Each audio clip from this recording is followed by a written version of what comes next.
ओम अज्ञानतिमिरान्धस्य ज्ञानाञ्जनशलाकया चक्षुरुन्मिलितं येन तस्मै श्रीगुरुवे नमः। नमो महावदन्याय कृष्ण प्रेम प्रदायते कृष्णाय कृष्ण चैतन्य नामने गौरतुषे नमः। हे कृष्ण करुणा सिंधु दीनबंधो जगतपते गोपेश गोपिका कांत राधा कांत नमोस्तुते। तप्त कांचन गौरांगी राधे वृंदावनेश्वरी वृषभानुसुते देवी प्रणमामि हरिप्रिये। तवैवास्मि ना जीवामि त्वया बिना इति विज्ञाय राधे त्वं नये मां चरणान्तिकम्। पूर्वे गौरचन्द्राय राधिकाय तदालये कृष्णाय कृष्णभक्ताय तद्भक्ताय नमो नमः। वाञ्छाकल्पतरुभ्यश्च कृपा सिन्धुभ्येव च पतितानां पावनेभ्यो वैष्णवेभ्यो नमो नमः। श्री कृष्ण चैतन्य प्रभु नित्यानंद श्री अद्वैत गदाधर शिवासादि श्री गौर भक्त वृंद। हरे कृष्ण कृष्ण कृष्ण हरे हरे, हरे राम राम राम हरे हरे।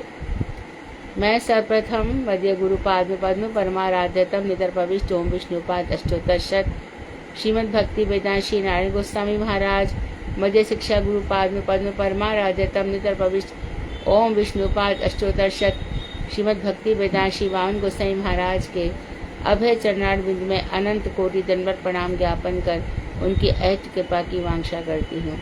मैं ग्रंथराज श्री भजन रहस्य तदई रचेता ओम विष्णुपाद सच्चा श्री भक्ति विनोद ठाकुर के चरणारविंद में अनंत कोटि दंडवत प्रणाम कर उनकी अहट कृपा की प्रार्थना करती हूँ। मैं सभी वैष्णवियों के लिए यथा योग्य बंदन अभिवादन दंडवत प्रणाम करती हूँ। भजन रहस्य द्वितीयाम राधा कृष्ण की भक्ति, जिसमें हमारे आड़े आते हैं असत्य तृष्णाएं, स्वरूप भ्रम, परतत्व भ्रम, अनर्थ, अपराध, ये आड़े आते हैं जिसके कारण हम भगवान का भजन ठीक से नहीं कर पाते। इनफैक्ट अभी साधन भी शुरू नहीं हुआ। ये सब चीज़ें, और हमें मालूम है कि कितनी बार हम मर गए हैं, कितनी बार जी रहे हैं।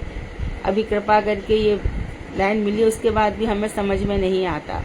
तो भक्ति विनोद ठाकुर कह रहे हैं कि मनुष्य को ये चीज़ें बनी रहती हैं। भ्रम, प्रमाद, आलस्य, आलस भी मनुष्य के अंदर बहुत रहता है। तर्क, कुतर्क, देखो जिज्ञासाएं करना चाहिए, कुतर्क नहीं करना चाहिए। जिज्ञासा, भगवान ने क्या कहा है? अथा तो ब्रह्म जिज्ञासा, वेदांत का पहला सूत्र है। अब इसके बाद ब्रह्म के प्रति जिज्ञासा करो, ब्रह्म कौन है, क्या है। तब वेद, उपनिषद इत्यादि तुम्हारे हृदय में भगवान प्रकट कर देंगे। पर जिज्ञासा ही नहीं है तो, है ना। तो धर्म, अर्थ, काम, मोक्ष, इन चारों के बाद अभी इन्हीं में हमारी रुचि अटक रही है तो नहीं होगा। तो अब बता रहे हैं कि जो तृष्णा है, असत तृष्णा, ये 4 प्रकार की होती है। यहीं से पढ़ना है ना हमें।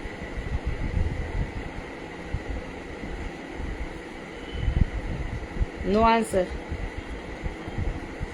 हरे कृष्णा दीदी, दंडवत प्रणाम। राधे राधे। यहीं से पढ़ेंगे, यहीं से पढ़ना है ना। हाँ जी। क्योंकि भजन विरोधी विषय में हमने भ्रम पढ़ लिया था कि कृष्ण भजन के अतिरिक्त अन्य मतवाद विरोधी भ्रम है। विशेष रूप से मायावाद के द्वारा चित्त मलिन होने से जीव विवेक शून्य हो जाता है। क्योंकि जीव कभी ब्रह्म बन ही नहीं सकता, इसलिए वो भजन साधन तो छोड़ देता है। वो क्या सोचता है, अहम ब्रह्मास्मि। आप हरिद्वार में चले जाओ, कुछ आश्रमों में ऐसी लोग मिल जाएंगे, अहम सोहम, मैं वही हूँ, मैं ब्रह्म हूँ, अहम ब्रह्म अस्मि। संधि मिलकर हो गया ब्रह्मास्मि, मैं ब्रह्म हूँ। शिवोहम, मैं शिव हूँ। तो जन्म क्या बोल लिया तूने? शिव तो स्वयंभू है, जहाँ पे पेट में आकर के क्यों पड़ गया? तो फिर उससे चित्त मलिन हो जाता है। क्योंकि चित्त में प्रसन्नता आती है कब? जब कृष्ण भजन होता है और कृष्ण भजनानंदी हमारे जीवन में आता है। बड़ा वियोग होता है कि कोई भगवान का भक्त मिल जाए, कोई साधु मिल जाए, उसके सहारे में अपना पूरा जीवन काट लूंगी। फिर मुझे चिंता नहीं है कि मुझे कितने दुख, कष्ट इत्यादि आते हैं। कोई साधु मिलना चाहिए। और साधु कैसे होते हैं, परमहंस होते हैं, है ना। ये एक स्थान पर नहीं रहते क्योंकि इनकी किसी में आसक्ति नहीं होती। तो साधु संग में सबसे चीज़ क्या सीखनी है हमें, अनासक्त होना। तो यदि भगवान से प्रेम है और संसार से अनासक्ति है तो जहाँ भी रहेंगे भजन चलता रहेगा। संसार से अनासक्ति है और भगवान से प्रेम है तो फिर क्या बात है, करते रहो भजन। अब असत तृष्णाएं बता रहे हैं 4 प्रकार की होती हैं। कौन कौन सी? ऐहि केष्वैष्णा पारत्रिकेषु चेष्णा शुभा भूति वांक्षा मुमुक्षा च ह्रियसतृष्णा चतुर्विधाः। अस्य तृष्णा 4 प्रकार की होती है। पहली, भौतिक जगत की वस्तुओं की वांछा। इस संसार में मुझे सबसे अधिक सुख मिल जाए। जिसके पास मकान नहीं है उसको लगता है मुझे मकान तो हो जाए। पहली आवश्यकता है रोटी, दूसरी आवश्यकता है कपड़ा और तीसरी आवश्यकता है मकान। ये संसार में सबको चाहिए। पशु शरीर को आवश्यकता नहीं है, वो कहीं भी किधर भी रह सकते हैं। खग पक्षियों को भी आवश्यकता नहीं है, लेकिन मनुष्य को आवश्यकता है। पहले मनुष्य वन में भी झोपड़ी इत्यादि बना के रहते थे। हमारे इधर बम्बई में आ जाओ तो यहाँ पर कितनी ही झोपड़ियाँ अभी भी बनी हुई है। कौन सा स्थान है जहाँ पर ये झोपड़ी बनी हुई है लाइन से, मैं भूल रही हूँ वो स्थान। धारावी। हाँ, धारावी, राइट। धारावी में लाइन से बनी हुई है और कितनी लंबी, मेरे ख्याल से 4-4.5 किलोमीटर ऐसी लोग बने। बात यह है कि रहने को स्थान चाहिए, लेकिन महलों में वास दे, चाहे महलों में रखे चाहे झोपड़ियों में वास दे, भगवान कहीं भी रखें, हमें भगवान का नित्य निरंतर चिंतन करना चाहिए। क्योंकि जाना तो है, इस शरीर को यहाँ से निकल के जाना है। तुझे असत शरीर तो यहीं रह जाता है। निकलती कौन है? आत्मा।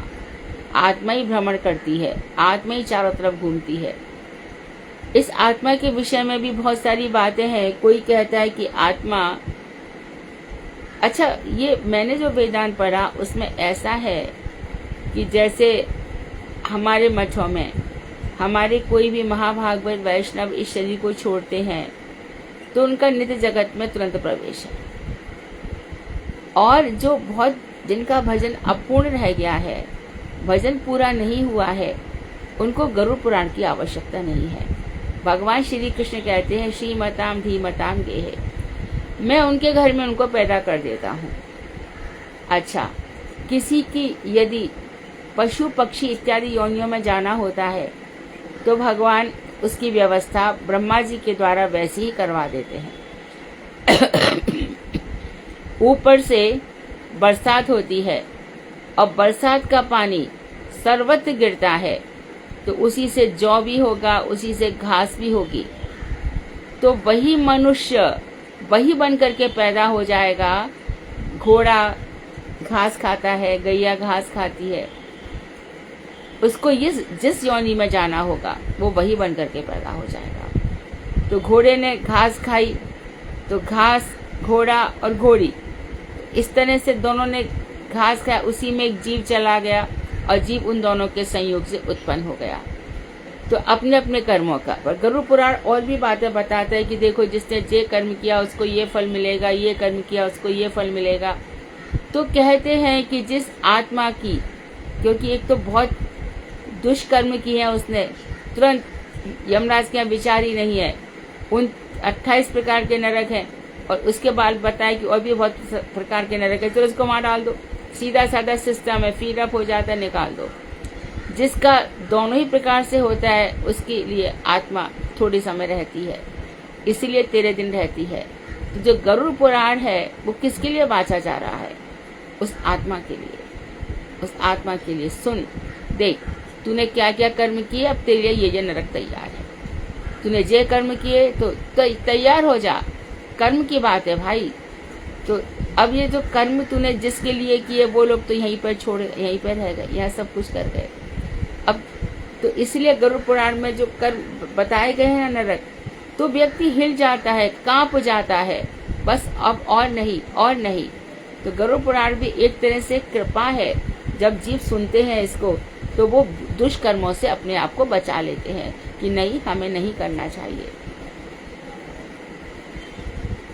मृतक आत्मा को यदि हम सोचें कि हमने उसको भगवान का भजन सुना दिया या उसको सुना दिया, इतना आसान नहीं है। कर्मणो गहनो गति, कर्म की गति गहन है। ये उद्धव जी से भगवान श्री कृष्ण ने 11वें स्कंद में कहा है। तो बात ये हो गई, तो हर प्रकार के कर्म का तो गरुड़ पुराण में ऐसा कहते हैं कि जैसे कि हमने अजामिल में पढ़ा, 3 यमदूत आते हैं, यमराज 3 दूतों को भेजते हैं। ये तीनों सतोगुणी, तमोगुणी, रजोगुणी के प्रतीक होते हैं। और जब नारायण के दर्शन हो गए तो वो तीनों देखते हैं कि इसने क्या सतगुण है, इसका क्या तमोगुण है, क्या रजोगुण है। उसके हिसाब से उसका लेखा जोखा करते हैं और उसको पाश में बांधते हैं। लेकिन भजन निर्गुण है। जो भजन है उसमें वो तीनों गुणों से अतीत है, त्रिगुणातीत है। इसीलिए तो गरुड़ पुराण किसके लिए रखा जाता है? उस मृतक आत्मा की सुनवाई के लिए। और जो लोग उनके रिलेटिव्स हैं आकर के बैठ के, रिश्तेदार, भाई तुम लोग भी सुनो कि ऐसा ऐसा होता है। उसके बाद फिर भगवान का भजन। तो मनुष्य भ्रम, आलस्य, प्रमाद, मैं और मेरा, सबसे ज्यादा दुख हुआ था प्रहलाद जी को। उन्होंने यही कहा था कि ये जो हमारी संतानें हैं ये और कोई नहीं है, सच्चे दस्यु तो यही है, क्योंकि यही तुम्हारे जीवन को बर्बाद करते हैं, यही तुम्हारा समय नष्ट करते हैं, यही तुम्हारी एनर्जी, धन, सब कुछ नष्ट कर देते हैं। तो इनसे बचो। आपको भजन नहीं करने देते तो बच्चा बच्चा है क्या?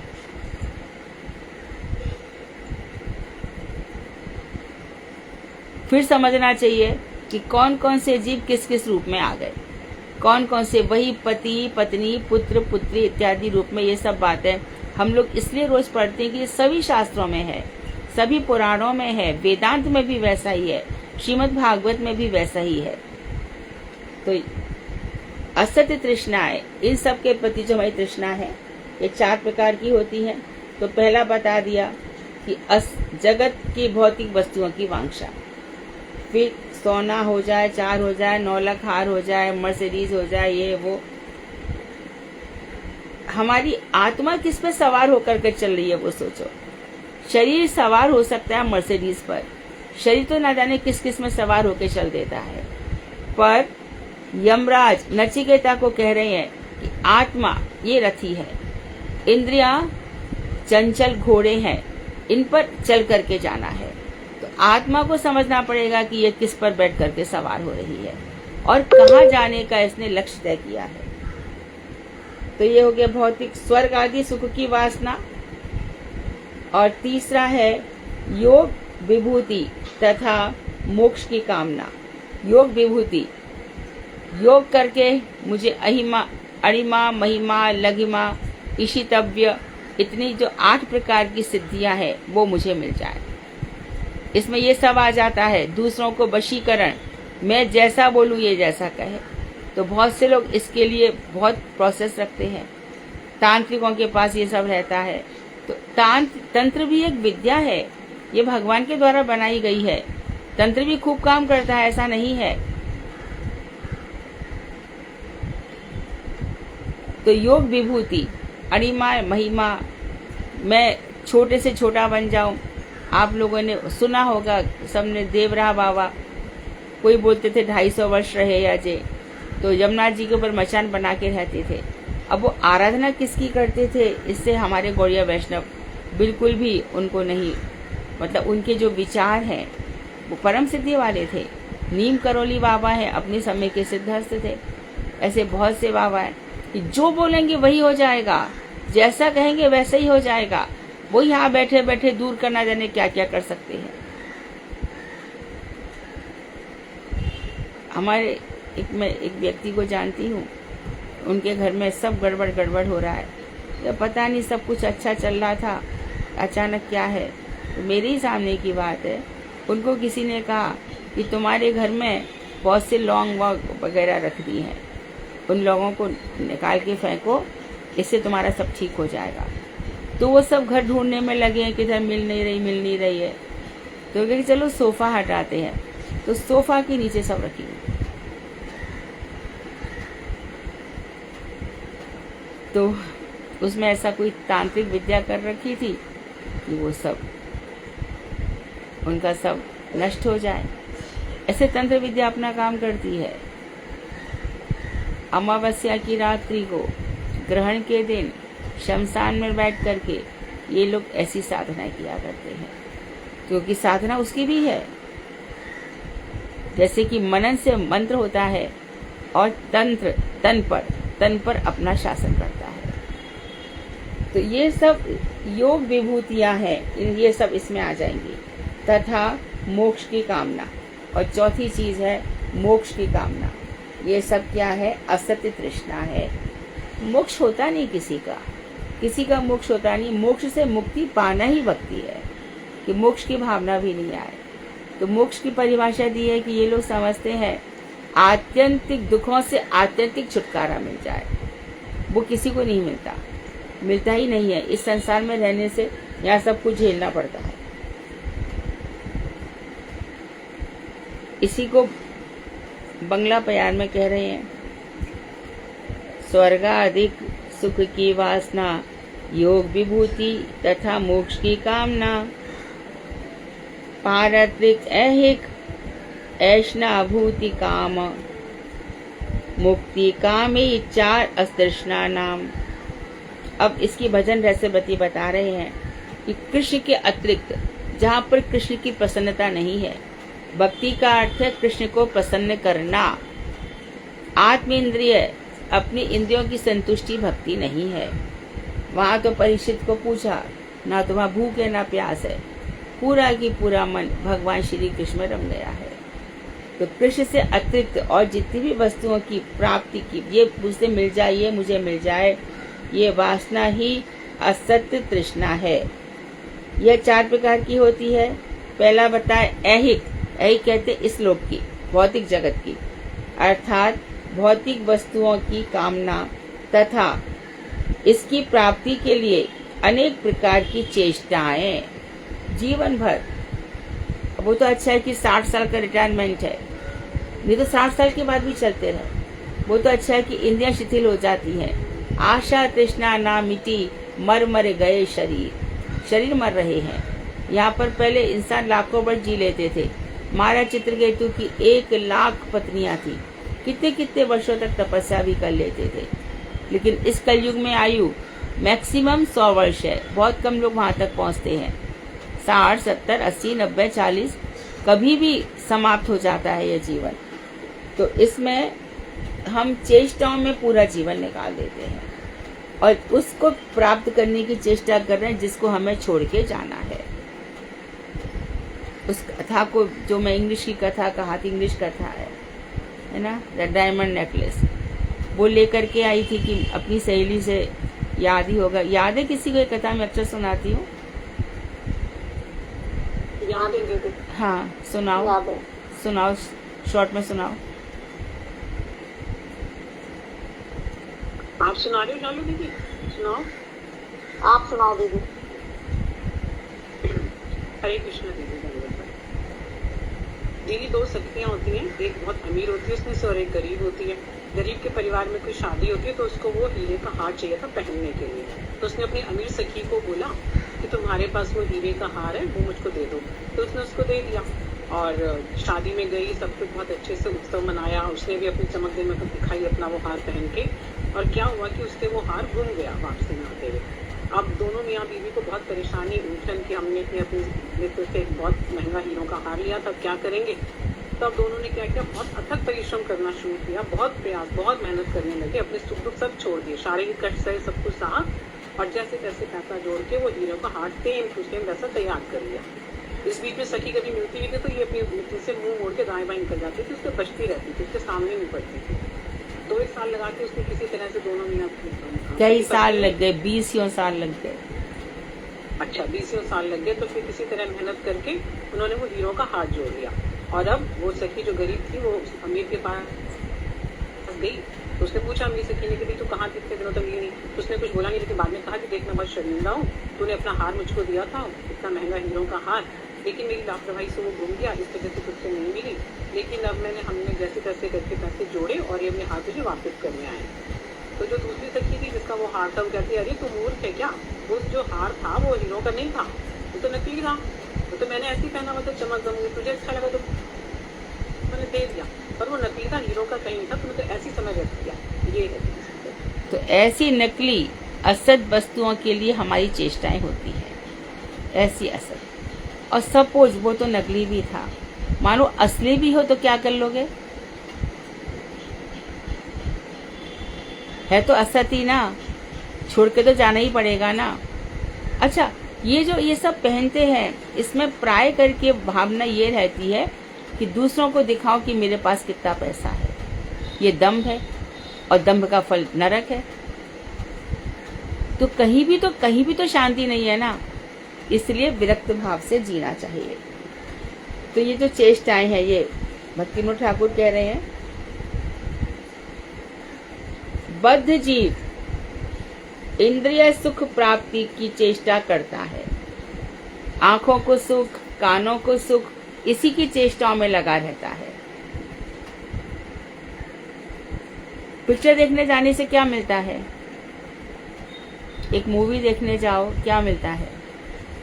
पैसा तो गांठ का जाता ही है, वो तो छोड़ दो, वो तो बहुत बड़ा लॉस है। आंखों को तर्पण है ना, और कुछ भी है क्या? हाँ, कोई कहेगा अरे 3-4 घंटे हमारे ऐसे निकल जाते हैं और हमारा जितना भी टेंशन है वो मिट जाता है और हम बिल्कुल उसमें खो जाते हैं। असत वस्तुओं का टेंशन था और असत वस्तुओं को ही देखने चले गए। 3 घंटे के लिए अपने आप को भूल गए। अपने आप को भूलना चाहिए क्या? आत्मविस्मृति कभी होनी चाहिए? तो ऐसे महामूर्खों से संसार भरा पड़ा। किंतु दुख में फल प्राप्त करता है। तो इंद्रिय सुख प्राप्ति की चेष्टा करता है, लेकिन फल क्या है? सब दुखमय। इसी प्रकार से हम शराब पी लेते हैं, मन को शांति मिल जाती है। नशा का मतलब नाशम यया, जिससे कभी शांति नहीं मिलती, इसको नशा कहते हैं। तेरे को शांति मिल गई मानो, तो फिर दोबारा क्यों पी रहा है?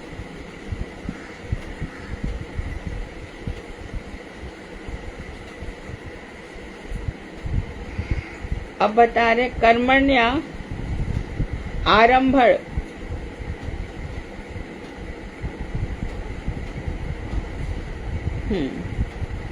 यहाँ पे बोलते हैं कर्मणि आरंभणानाम दुख हत्यै सुखाय च का। ये फिर बता रहे हैं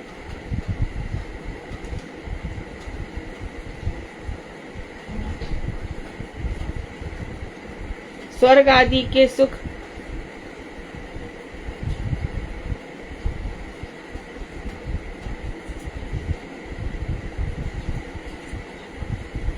आदि के सुख प्राप्ति के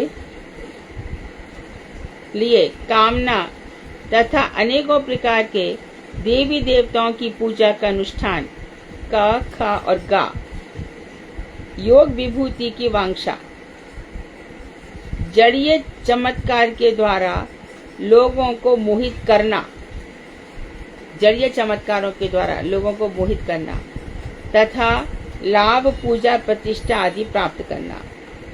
अष्टांग योग, अणिमा, महिमा आदि सिद्धियां जीव को आकर्षित करती है।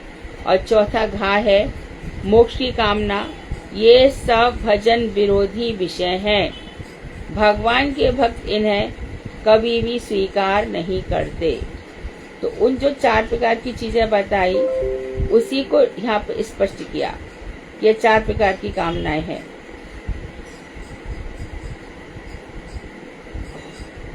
तो भौतिक वस्तुओं की प्राप्ति की वांछा,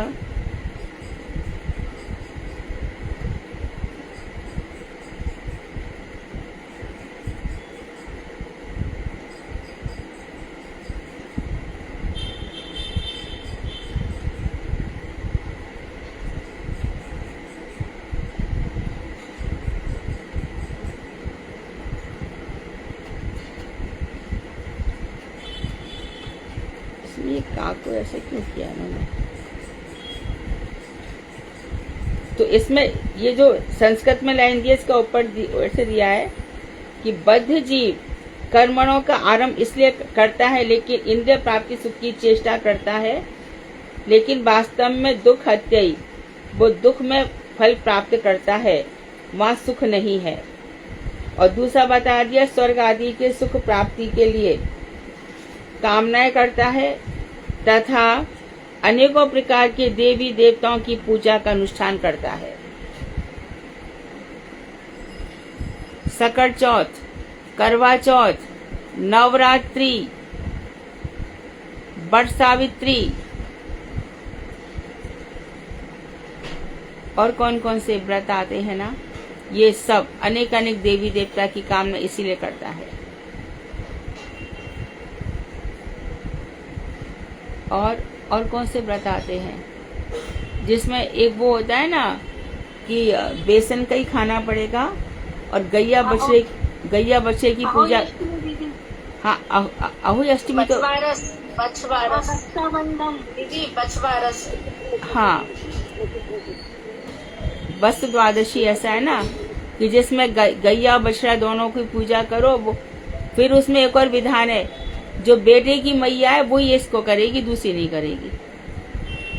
कितना इन लोगों ने जाल फैलाया है और कहीं पर इसका विधान नहीं मिलता, इधर भी नहीं मिलता।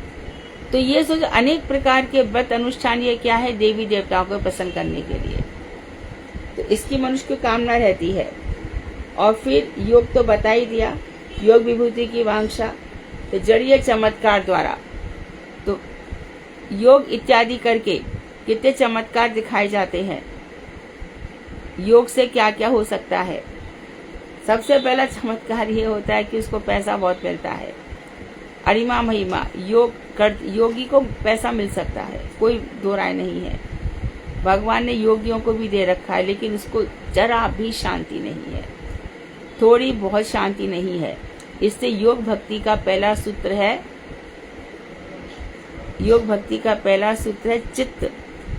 चित्त वृत्ति का जो निरोध है उसको योग कहते हैं। चित्त की वृत्तियों की निरोध शांति, चित्त वृत्तियों का जो शांति है उसको कहते हैं। तो चित्त वृत्ति वहाँ शांति नहीं होती। कितने बड़े बड़े योगी हैं अपने यहाँ पर, तो कितने अरविंद योगी हुए हैं, रमन महर्षि योगी हुए हैं, ये सब हैं। तो इनका बड़ा बड़ा चमत्कार होता है, काफी लोग इनके पास आते हैं।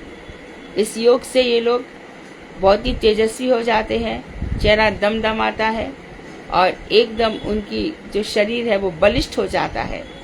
तो ये सब जड़ीय चीजें हैं, इनको देख करके लोग चमत्कारी हो जाते हैं। और भी कई योगी आप जान सकते हो। तो अष्टांग योग में अष्टांग कौन सा हो गया? योग के अष्टांग कौन कौन से हैं, बार बार डिस्कस करते हैं हम। यम नियम आसन प्राणायाम प्रत्याहार, ये सब विधि। ध्यान धारणा समाधि, ये अष्टांग योग। फिर अरिमा लघिमा आदि सिद्धियां, आठों सिद्ध नवोनिध को सुख, नंद की गाय चराए विसारो। नवोनिध मतलब लाख, 10 लाख, अरब, 10 अरब, खरब, 10 अरब। फिर नील, शंख, पद्म, ऐसे करके विभूतियां हैं। तो कोई बोलता है कि अब मलानी ये कौन है ये नीता क्या है वो, अंबानी के यहाँ पे क्या बोले, उतना हो भी नहीं सकता जितनी संपत्ति होती है। नील, शंख, पद्म इत्यादि, तो ये सब विभूतियां, इनके प्रति मनुष्य चमत्कृत हो जाता है। और फिर है मोक्ष की कामना। ये सब भजन के बड़े बाधक विषय हैं। भगवान के भक्त इन्हें कभी भी स्वीकार नहीं करते। दिया मानम न गृहंती मद सेवनम बिना, मेरे देने पर भी ये लोग नहीं लेते इन चीजों की ओर। हमारे तो महाराज अम्बरीश कितनी संपत्ति, इसको छोड़ दिया, महाराज चित्रकेतु सब कुछ छोड़ छाड़ के भाग गए। भगवान श्री राम, अवध कहाँ जा राम निवासु, दिवस कहाँ जा भानु प्रकाशु। दिन तो वही है जहाँ सूर्य प्रकाश कर रहा है। अवध कहाँ है जहाँ पर राम है। तो भरी पूरी सारे राज वैभव को भगवान ऐसे ही छोड़ के चले गए, दंडकारण्य वन में रहने लगे। तो यहाँ पर हमारे यहाँ तो त्याग की भावना है। ध्यान दें, पहला मंत्र कौन सा है ऋग्वेद का? बहुत बार बोला है मैंने, ईशावास्य मिदम सर्वम यत् किंच जगत्याम जगत तेन त्यक्तिन भुंजिता माँ गृध कस्य स्वितधनम। ये सारा संसार ईश्वर से व्याप्त है। जो कुछ भी है दूसरे के धन की ओर देख भी मत। गृध, उसको गिद्ध दृष्टि कहते हैं, जो दूसरों के धन की ओर देखता है। त्याग पूर्वक भोग कर। उपनिषद में है ना माता जी? हाँ, ये पहला है उपनिषद का ना, ये ईशावास उपनिषद है। हाँ, ऋग्वेद का उपनिषद है। तो दूसरों के धन की ओर जो देखता है वो कौन सी दृष्टि है? गिद्ध दृष्टि है, वो गीध है, उसका कभी कल्याण नहीं हो सकता है ना। तो जो कुछ भी दिया है उसको त्याग पूर्वक भोग करो। अब है अपराध, 4 प्रकार के होते हैं। तो भक्त इनको स्वीकार नहीं करते, रिद्धियां सिद्धियां आके खड़ी हो जाती हैं, भक्त लेट नहीं रही। अब अपराध देखो, चौथा, ये 4 प्रकार के हैं। कृष्ण नाम स्वरूपेषु तदीय चित्कणेषु च गेया बुद्गणै नित्य अपराध चतुर्विधाः। अपराध 4 प्रकार के होते हैं। कृष्ण नामों में अपराध अर्थात नाम अपराध। नाम अपराध में पहला अपराध कौन सा है? जल्दी बोलो।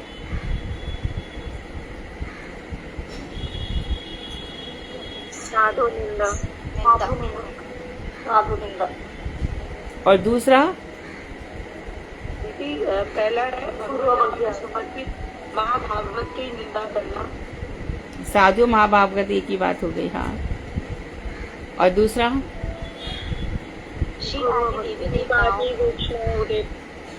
शिव और श्री कृष्ण को देवताओं में अग्नि नाम विष्णु और दोनों के नाम में नाम अपराध होता पृथक मानने से, तथा व विष्णु में भिन्न समझना।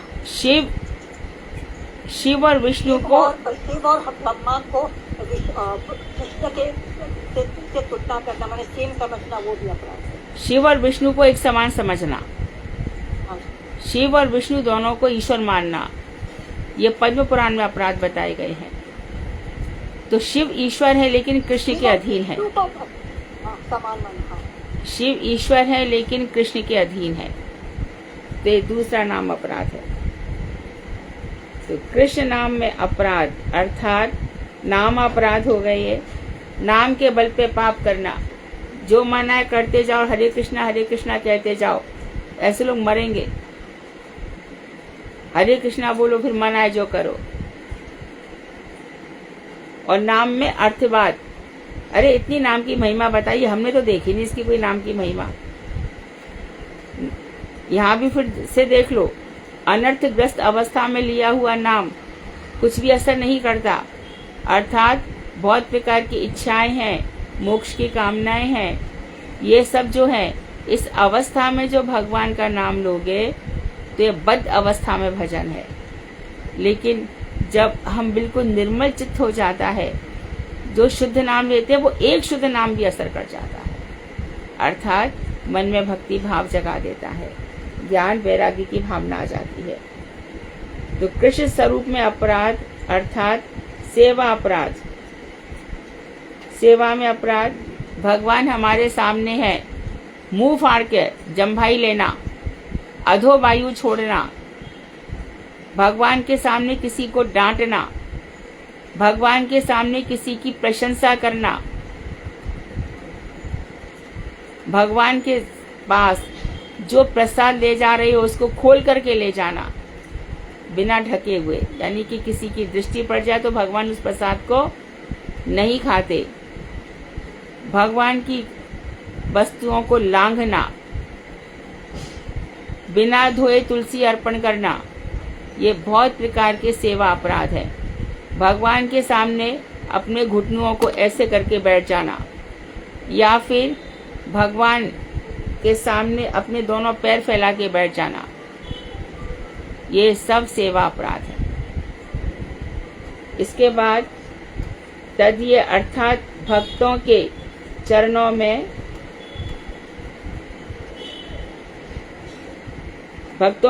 में एक बात, गंगा यमुना गिरिराज तथा धाम के प्रति अपराध। तो जैसे भगवान के प्रति अपराध है, तो भक्त में देखो कहीं भी ऐसा नहीं कहा गया कि गुरु, सब भक्त लिए जाएंगे। इसमें जितने भी हमारे अनंत कोटि वैष्णव है उसमें सब आ जाएंगे। सब भक्तों के प्रति हमें सम्मान करना है। हमें ये नहीं देखना ये इस मठ का उस मठ का, ये इस कौन का, यहाँ का वहाँ का है। हमें सबके प्रति भक्त मात्र के प्रति सम्मान करना है। तो भक्तों के प्रति, उसके बाद जो गंगा यमुना है, भक्तों के चरणों में अपराध ना हो जाए। उसके बाद गंगा जी में प्रणाम भी नहीं किया, उनसे बार बार क्षमा प्रार्थना भी नहीं करी और सीधे गंगा जी में घुस गए।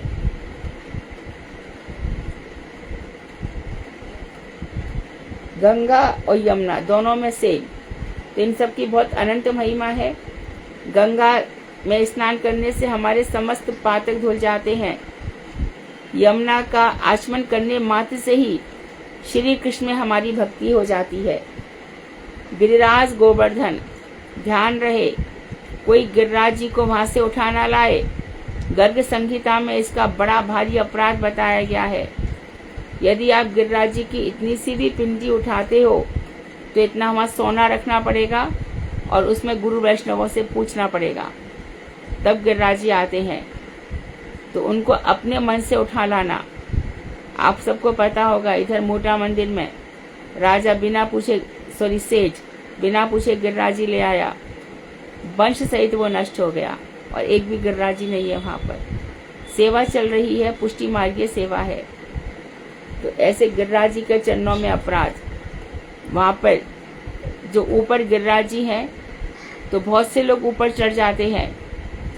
स्वयं श्रीमन महाप्रभु की इच्छा हुई थी गिरिराज जी के ऊपर गोपाल दर्शन करने की, लेकिन क्योंकि महाप्रभु की इच्छा थी तो इधर मुगलों में आपस में कुछ लड़ाई हो गई।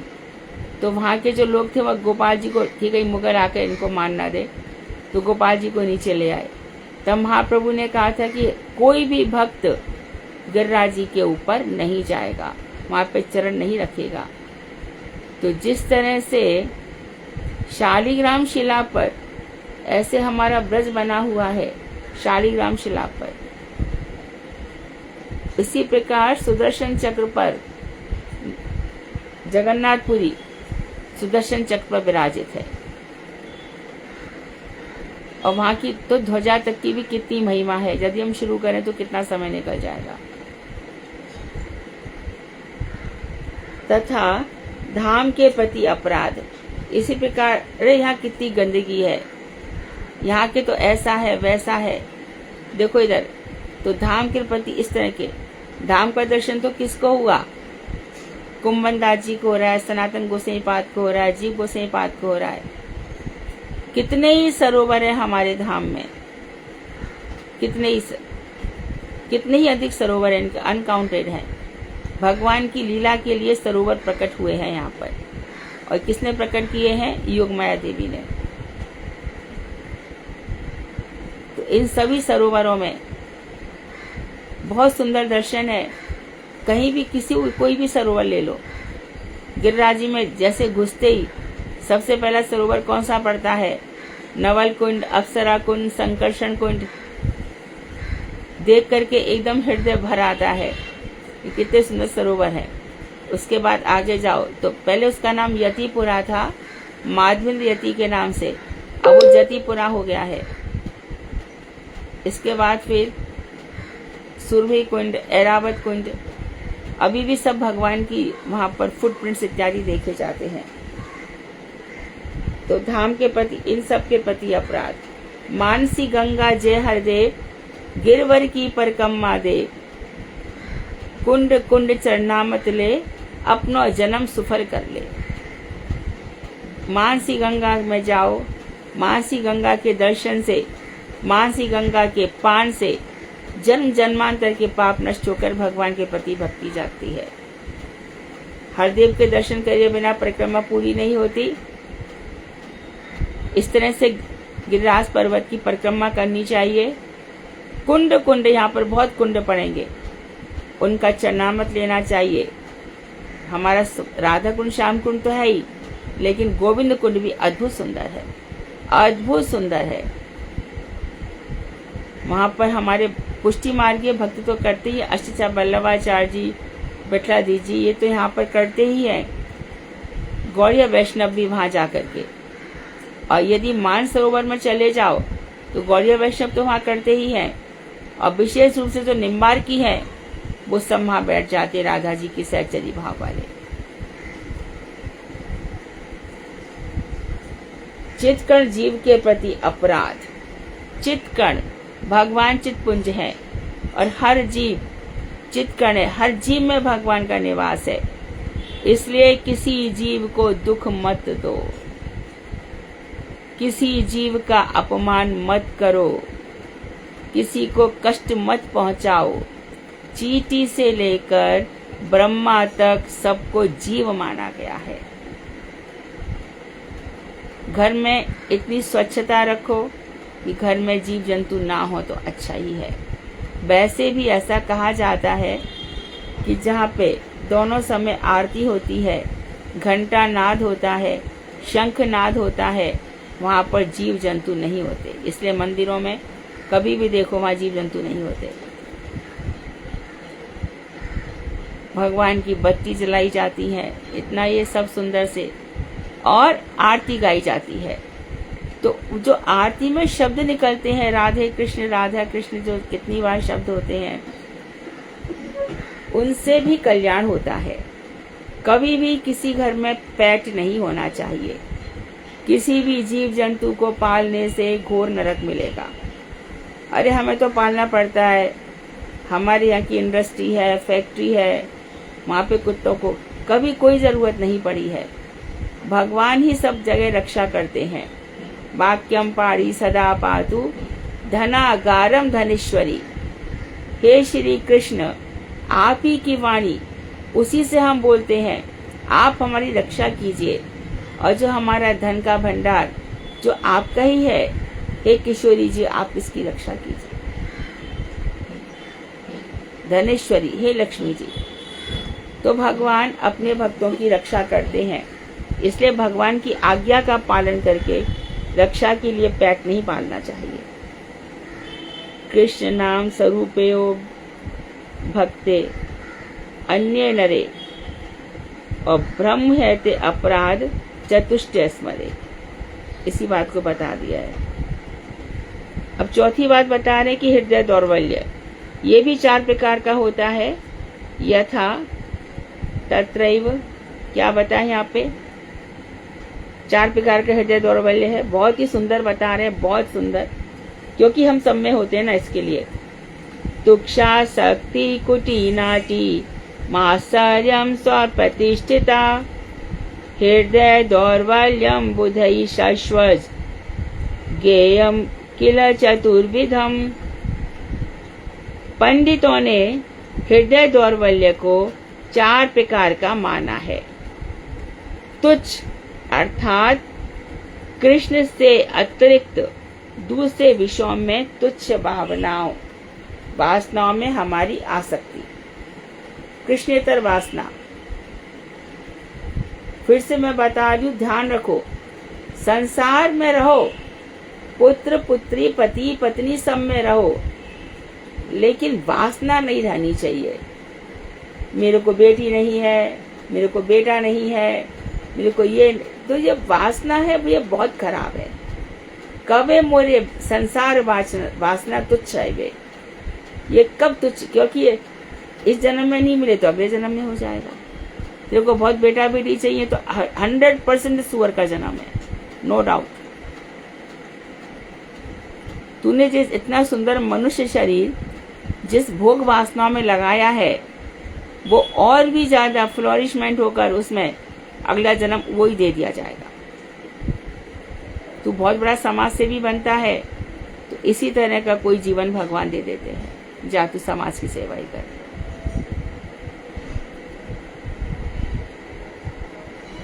पंडितों ने ये 4 प्रकार के जो बताए, तो उसमें कृष्ण से अतिरिक्त विषयों में आसक्ति।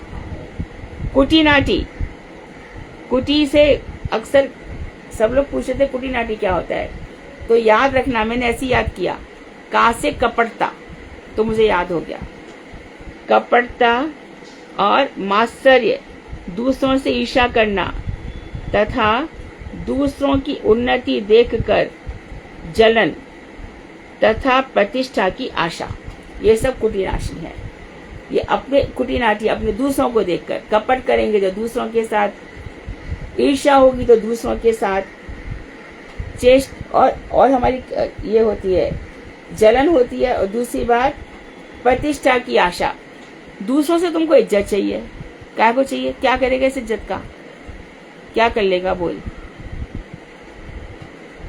हिमालय पर झंडा गाड़ दिया, चलो मान गए, बहुत बड़ा प्रक्षेपास्त्र छोड़ दिया, कोई लॉन्च कर दिया, बहुत बड़ा आविष्कार कर दिया, पर ये क्या, जब शरीर मरा, गरुड़ पुराण के अनुसार वो सब लाभ प्रतिष्ठा क्षार हो जाती है, जलकर राख हो जाती है। तो शरीर की थी ना, आत्मा तो शुद्ध है, आत्मा की तो क्या तो प्रतिष्ठा, क्या मान, क्या अपमान, आत्मा का तो कुछ होता ही नहीं है ना। तो शरीर की ये चीजें यमराज क्या कुछ काम नहीं करती, वहां तो खाली तेरे कर्म क्या किए इस प्रतिष्ठा को पाने के लिए। तूने बहुत धन पाने के लिए कितने लोगों को दुख दिया, चल पहले उसका हिसाब दे। तेरी प्रतिष्ठा गई तेल लगाने चूल्हे में, तूने कितना दुख दे करके यहाँ पर आया है बोल। तू नेता बना, कितना झूठ बोला, पहले इसका हिसाब दे, बाद में तेरी नेतागिरी हम देखेंगे काय का नेता है।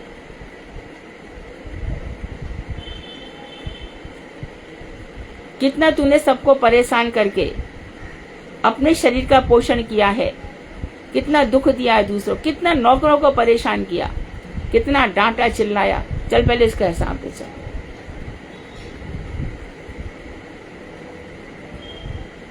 तो वहां तो आत्मा तो चल पड़ती है, फिर वहां पर यातना में शरीर दिया जाता है।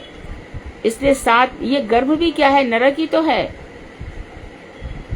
ही क्या, वहां पर खून है, पीव है, मवाद है, कीड़े मकोड़े, क्या रहता है गर्भ में।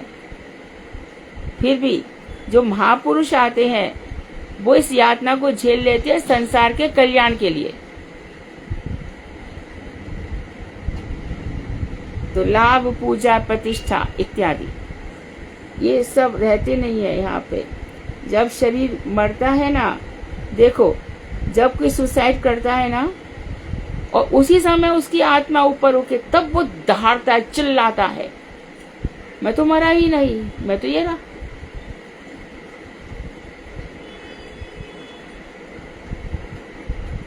ये किसी किसी के पूर्व जन्मों के इतने दुष्कर्म होते हैं ना, वो सुसाइड के लिए मोटिवेटेड हो जाता है।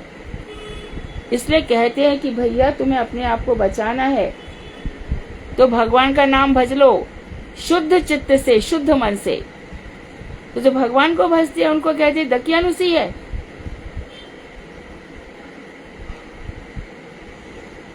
बैकवर्ड हो गए, समझ में आता है क्या, एक शब्द भी पढ़ सकता है क्या। कितना तेरा जीवन बर्बाद जा रहा है उसका तो सोचना। तो ये सब ये कुटी नाटी, किसी से ईर्ष्या मत करो, मर जाओगे। ईर्ष्या तूने गई मेरे मन से। जब श्रीमद् भागवत में पूछा गया इसको पढ़ने का अधिकार किसको है, तो बताया गया कि निर्मत्सर, जिनके अंदर मत्सर नहीं है। इतनी ईर्ष्या, ईर्ष्यालु का मुख देखने से। और देख लो, यदि कोई शुद्ध जीव है ना, उसके ईर्ष्यालु के पास उठ के चल देगा, क्योंकि उसके ऐसे वाइब्रेशंस निकलते हैं ना, जैसा सूर्य से सूर्य की किरणें निकल रही हैं, चंद्रमा से चंद्रमा की किरणें निकल रही हैं। जो जैसा होगा उसका ऑरा वैसा ही हो जाएगा। और वो इस जगत में होगा ऐसा नहीं है भाई, ये संपूर्ण जगत में काम करेगा। इसलिए अपनी आत्मा को महान बनाओ, महान मतलब कृष्ण का भक्त बनाओ। कृष्णेतर विषय आसक्ति कुटिनाटी, पर द्रोह दूसरों से द्रोह, प्रतिष्ठा सा एक चारिटी। देखो कल हमने पढ़ा सुना अविद्या अस्मिता राग द्वेष अभिनिवेश। तो राग, जिस व्यक्ति से हमारा राग हुआ वो आके हमारे हृदय में बैठा कि नहीं बैठा? अब मरो, उसी का चिंतन करते रहो, जाओ बाहर। किसी से द्वेष हो गया तो वो आकर के हृदय में बैठ गया ना, अब भगवान कहाँ रहे? इसलिए इन पांचों चीजों को छोड़ने के लिए कहा जाता है। अविद्या छोड़ो, अस्मिता छोड़ो, राग छोड़ो, द्वेष छोड़ो और अभिनिवेश, इस संसार की वार्तालाप छोड़ो।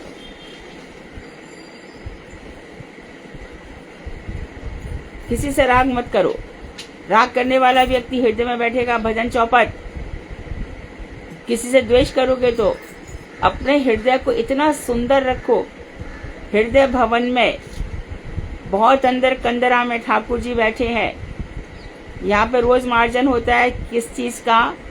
यहाँ पर भैया किसी को नहीं आने दिया जाता। बस यहाँ पर कौन रहेंगे? हमारे गुरु वर्ग हैं, सब सखिया मंजरियां हैं, उनके बीच में ठाकुर जी बैठे हैं। और बहुत दूर हम खड़े हैं, मैं खड़ा हूँ या खड़ी हूँ, वहां पर एक आशा लेकर कि गुरु जी तिरछी निगाह से कह दे, देखो उधर वो खड़ा है, उसको भी कुछ सेवा दे दो।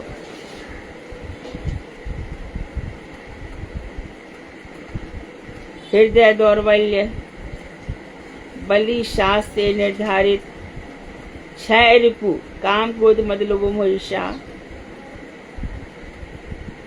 क्षय उर्मी इहाते जन्मिल, इससे 6 उर्मियां जन्म लेंगी।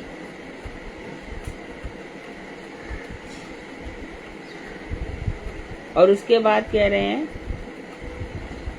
यत दिन, जितने दिनों तक, यत दिन ए अनर्थ नाई छाड़े, जब तक ये अनर्थ मिट नहीं जाते, तत दिन भक्ति लता काबू नहीं बाढ़े, तब तक भक्ति लता बढ़ती नहीं है।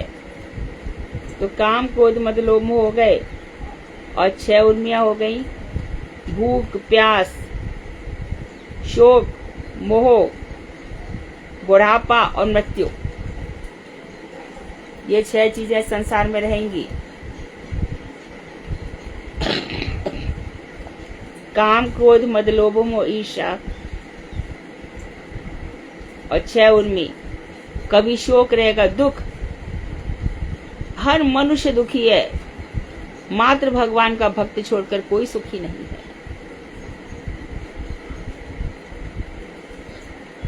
गुरु जी का परसों तरसों कब भगवान गोविंद देव के लेक्चर में था ना, तब गुरु जी कह रहे हैं डायना के लिए क्या नहीं था उसके पास, सौंदर्य था, धन था, और गुरुदेव कह रहे हैं सुखी रही।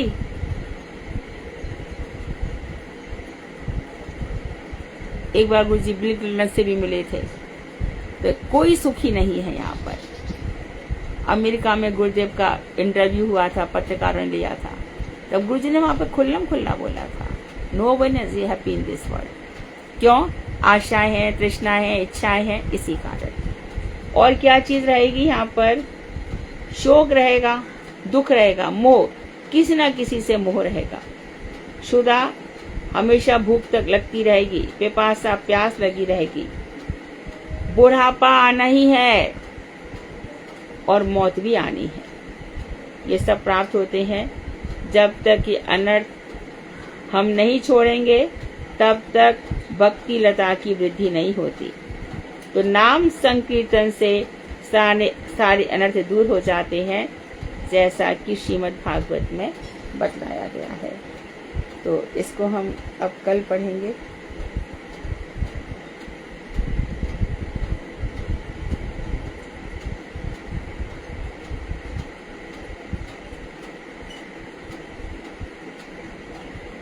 मन नहीं करता है ना छोड़ने का, ऐसा लगता है पढ़ते रहो। अद्भुत ग्रंथ है ये, पता है। जितने भी हमारे टर्म्स यहाँ वहाँ छुपे पड़े थे ना, ये क्या होता है, ये क्या होता है, ये सब इसमें प्रकट हो जाएंगे, सब धीरे धीरे।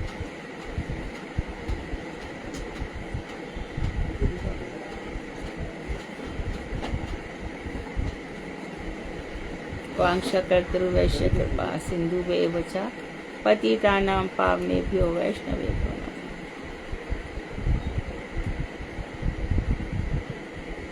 हरे कृष्णा दीदी, धन्यवाद प्रणाम। हाँ दीदी, आपने दो चीजें बताई। एक तो हृदय दौर्बल्य में मतलब क्या क्या उगते हैं उससे, काम क्रोध लोभ मोह, ये बताया दीदी। इसमें आपने बताया जो 6 वाक्य, वो ऊर्मी क्या होता है दीदी? ये अभी बताई थी ना, शोक मोह। दीदी ऊर्मी शब्द में उर्मी मतलब उसकी तरंग है जो हृदय में उठती रहती है। शोक मोह, क्षुधा, पिपासा, जरा और मृत्यु। दीदी और कपटता, ये कुटिनाटी है। कपटता, मात्सर्य। हाँ हाँ दीदी, मात्सर्य और ये सब ईर्ष्या एक जैसा ही लग रहा है। सब। हाँ या फिर मात्सर्य या दूसरों की उन्नति देखकर जलक ईर्ष्या। हाँ लिखा है ना। हाँ दीदी, तो ये दोनों अलग अलग हैं? नहीं, एक ही में, ये कुटिनाटी माने जाएंगे। प्रतिष्ठा की आशा, मात्सर्य और कपट, ये तीनों कुटिनाटी। धन्यवाद।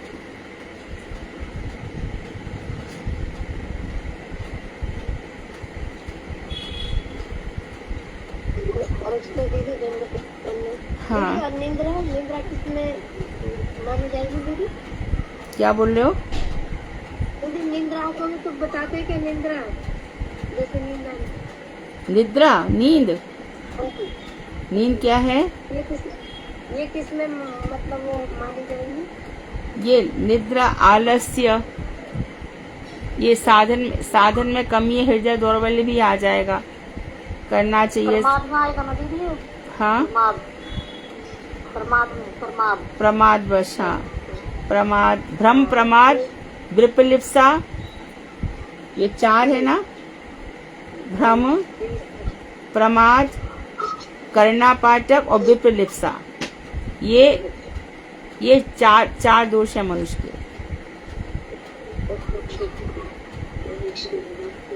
विपलिप्सा, दूसरों को ठगने की इच्छा। जैसे कि शास्त्र में कहा जाएगा कुछ और, जब तुम ये कहते हो, सारे की सारे जितने भी आज हमारे भारत के जितने भी कथा वक्ता हैं, सबसे पहला कहना उनका ये है कि नश्वर धन है।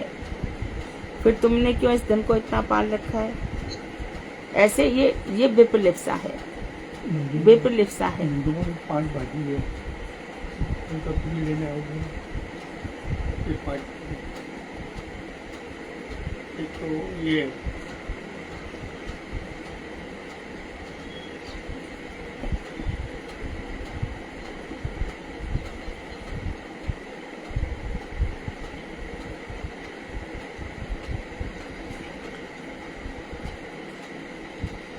हाँ चैतन्य भाग, कुछ पूछना है और?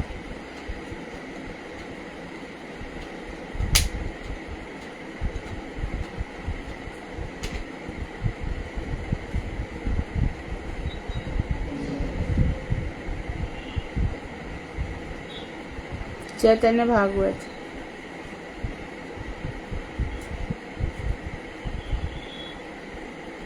हरे कृष्णा दीदी, जन्मत प्रणाम। आज निशा दीदी करेंगी दीदी। पढ़ो निशा। मध्यखंड है हमारा और ये 15वां अध्याय। निशा दीदी। जन्मत प्रणाम।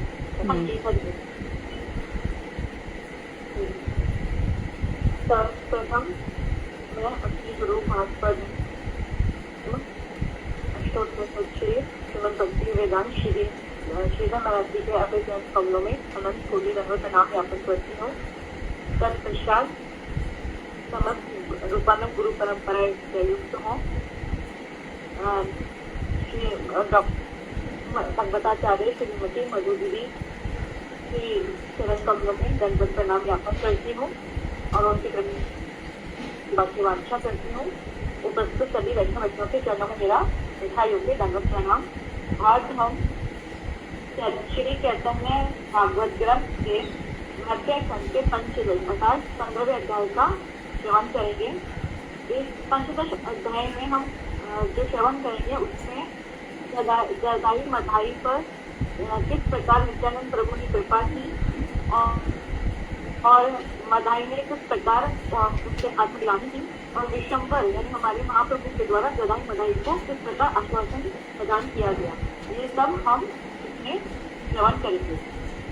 काफी लंबा चैप्टर चला ये है ना, दो के बाद तीसरा अध्याय भी इसी में आ गया। ठीक है,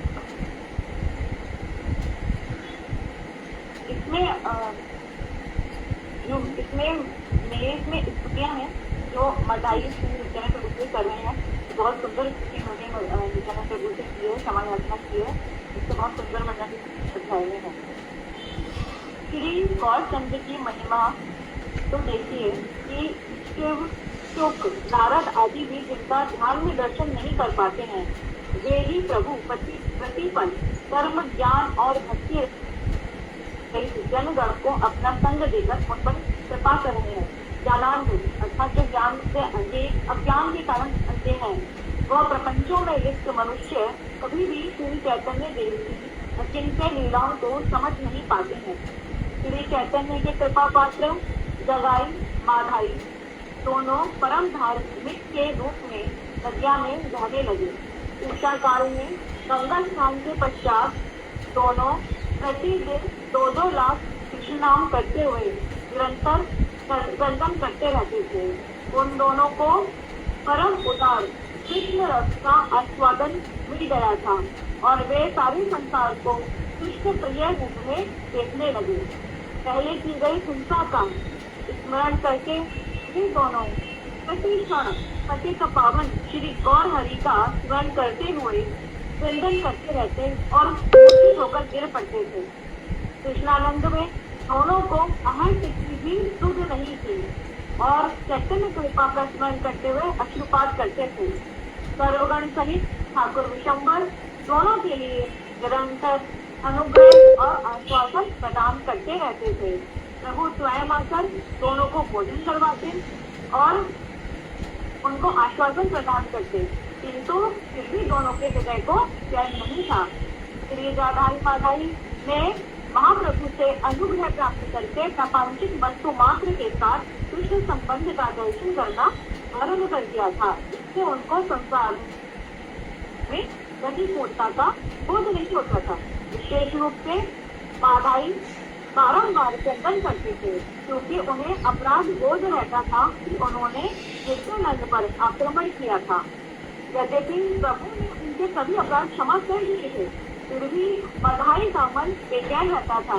श्री नित्यानंद के श्री अंग से मैंने रक्त ढाला है, इस बात को दोहराते हुए वे निरंतर दुखी रहते थे।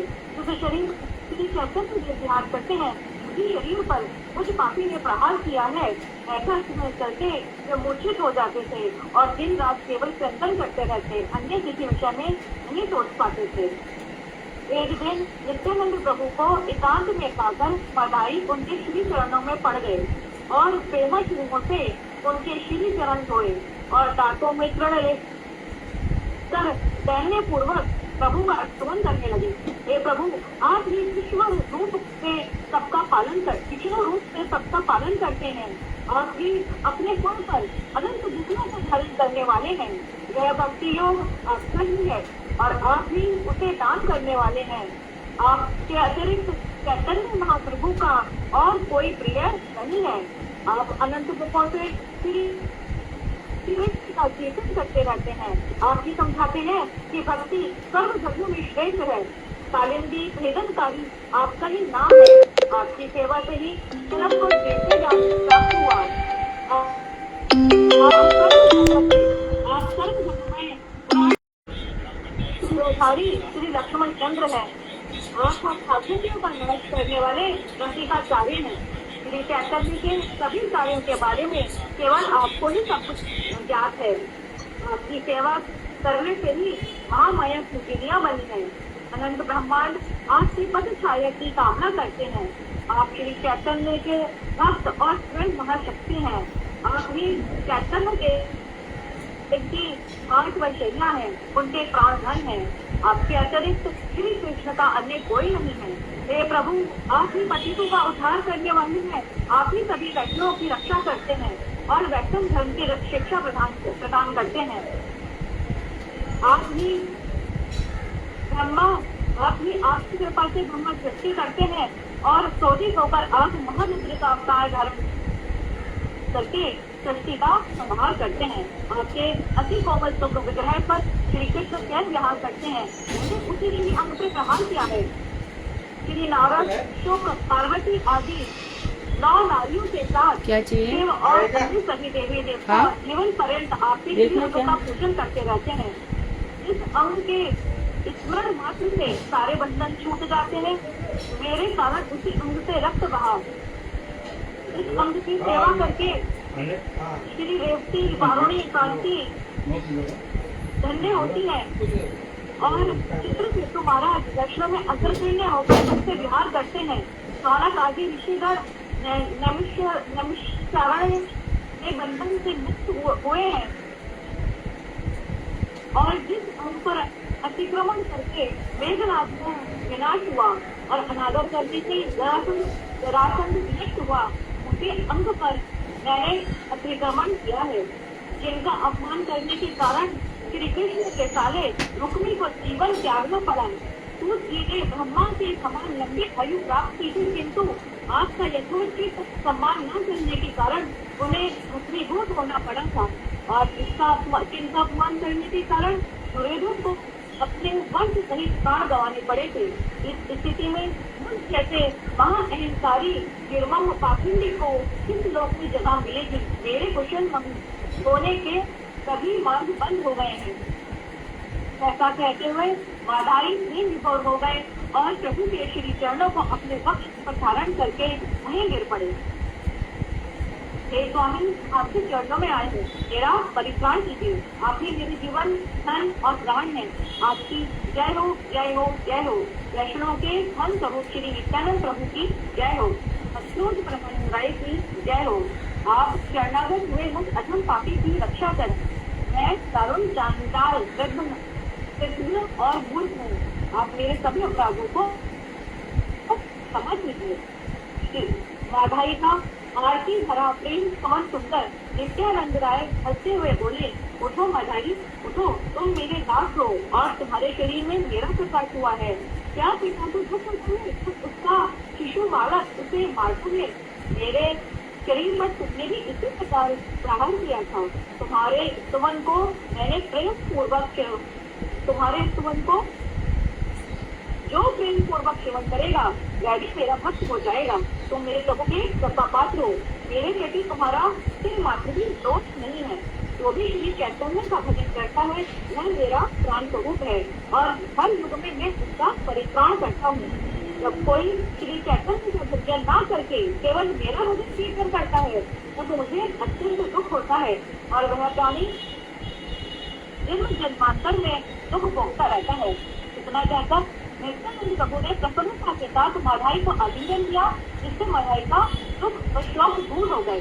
माधाई ने एक बार श्री नित्यानंद प्रभु के श्री चरणों में प्रार्थना की कि हे प्रभु, आप सभी जीवों के हृदय में विराजमान हैं और ऐसे बहुत से जीवों के प्रति मैंने हिंसा की है। किसके प्रति हिंसा की है यह मुझे ज्ञात भी नहीं है। यदि उनकी पहचान मिल जाए तो उनसे अपने किए अपराध की क्षमा प्रार्थना कर पाऊंगा। पता नहीं कि मुझे क्षमा करके मुझ पर कृपा करेंगे या नहीं। यदि आप मेरे प्रति दयावान हैं तो मुझे इस विषय में पेश कीजिए। इससे उत्तर में प्रभु बोले कि तुम गंगा घाट का निर्माण करो। जब लोग आराम से इस गंगा घाट पर स्नान करेंगे तो तुम्हें आशीष प्रदान करेंगे। विनम्र भाव से सभी को नमस्कार किया करो। ऐसा करने से तुम्हारे सब अपराध क्षमा कर देंगे। इससे अधिक सौभाग्य और क्या हो सकता है। प्रभु से उपदेश प्राप्त करके माधाई उसी कृष्ण कृष्ण कहते हुए बहुत सी प्रदक्षिणाएं करके चलती। उनकी आंखों से अश्रुपात हो रहा था। माधाई को घाट बनाने का काम में लगा देखकर लोग आश्चर्यचकित थे। माधाई सभी को दंडवत प्रणाम करते और अपने अपराधों के लिए क्षमा याचना करके उनकी कृपा वांछा करते। माधाई वह कृष्ण देखकर सभी चिंतन करते हुए आनंद में श्री गोविंद स्मरण करने लगे। सभी लोग निमाई पंडित के द्वारा मलधाई पर प्रभाव करके उन्हें उत्तम चरित्र बनाने के कारण बहुत विस्मित हुए। वे ये मानने लगे कि निमाई पंडित सचमुच ही कृष्ण के दास हैं, जो उनका परिहास या निंदा करेंगे तो नष्ट हो जाएंगे। इन दोनों की बुद्धि को अच्छा करके कर सके वे ईश्वर है या ईश्वर की शक्ति को धारण किए हुए हैं। इस प्रकार नदिया के लोग निमाई पंडित के विषय में बातें करते थे और उनका सम्मान करते थे। सभी कीर्तन करने लगे और जहाँ प्रभु की निंदा होती थी वहाँ लोगों ने गाना बंद कर दिया। मधाई ने परम कठोर तपस्या आरंभ की। ब्रह्मचारी के नाम से विख्यात हुए। कौन से ब्रह्मचारी के नाम से? रहते हुए निशा एक मिनट, कौन से ब्रह्मचारी के नाम से विख्यात हुए? ब्रह्मचारी क्या नाम बोल रही है? ब्रह्मचारी के नाम से विख्यात हुए। उसमें नाम नहीं बताया गया, सिर्फ ब्रह्मचारी, ठीक, केवल ब्रह्मचारी के नाम से ही विख्यात हुए। माधाई निरंतर गंगा घाट पर रहते हुए गंगा जी के दर्शन किया करते थे और अपने हाथों में फावड़ा लेकर स्वयं घाट बनाया करते थे। चैतन्य महाप्रभु की कृपा से अभी भी इसके चिन्ह स्वरूप लोग एक घाट को माधाई का घाट नाम से जानते हैं। इस प्रकार दोनों ने कितनी चीज स्थापित की। चैतन्य महाप्रभु की कृपा से दोनों का उद्धार हो गया। मध्य कवि की यह कथा अमृत खंड जैसी है, जिसमें दो परम पाखंडियों का उद्धार हुआ है। हरे कृष्णा दीदी, धन्यवाद प्रणाम। कृपा से मधाई का जीवन ज्यादा अच्छा रहा जगाई से। उसने जगाई को रोका भी था कि मार मत। कीर्तन। हरे कृष्ण दीदी, धन्यवाद दीदी। चालू दीदी करेंगी आज गाँव सुंदर। हरे कृष्ण दीदी, जगत प्रणाम। निताई गुण माणी अमर, निताई गुण माणी आने या प्रेमार वन्या बसाईला आवाज समीर वन्यालीय निताई आईल गड देसे डुबील भगत जाण बिनाहीन भासे बिनाहीन पतित कमल नाही गाचे ब्रह्मारे दुर्लभ प्रेमा सबा कार्याचे अबद करुणा सिंधु काटिया मुहाना घरे घरे भूले प्रेम आमी आरवान लोचन गाले मोर निताई देवाना रजील जानिया सुनैया से आत्मघाती रेल नितय गुण माणी अमर नितय गुण माणी आनिया प्रेमार वन्या वसाईल आवाज जय नित्यानंद राम, जय नित्यानंद राम, नित्यानंद राम जय। एक चक्र नितय हे गर हे नितय हे गर हे। हरे कृष्ण देवी, नमस्कार। आरती भी पढ़ूंगी भी इसका? हाँ आरती भी पढ़ना दीदी, अनुवाद। हाँ पढ़ दो। गुणों के भंडार स्वरूप नित्यानंद प्रभु जी ने प्रेम रूप बाढ़ को लाकर उसमें संपूर्ण जगत को डुबा दिया। प्रेम की बाढ़ को लेकर वे गौड़ देश में आए, जिससे भक्त लोग तो उस बाढ़ में डूबे ही, परंतु उनके अतिरिक्त जितने भी दीन थे वे भी उस बाढ़ में रह गए। दीनहीन एवं पतितों की अयोग्यता का भी विचार न कर ब्रह्मा जी के लिए भी दुर्लभ प्रेम सबको वितरण किया। आज तक जो करुणा का सागर आबद्ध था, उसके मुहाने को काटकर घर घर में प्रेमामृत की बाढ़ ला दी। श्री लोचन दास ठाकुर कहते हैं, हे मेरे प्रभु, श्रीमन नित्यानंद प्रभु जी की महिमा को जानकर भी जो उनका भजन नहीं करता वह तो आत्मघाती ही है। हरे कृष्ण दीदी बोलो। आत्मघाती का अर्थ? आपने धोखा खुद अपने आप का धोखा करना, अपने आप को धोखे में रखना। आत्महत्या का। आत्महत्या। वांछाकर्तृवश्य कृपा सिंधु अपनी आत्मा की हत्या करना। आत्मा की हत्या होती नहीं है, पर अपने आप को खत्म कर देना। पतितानां पावनेभ्यो वैष्णवेभ्यो। हरे कृष्ण।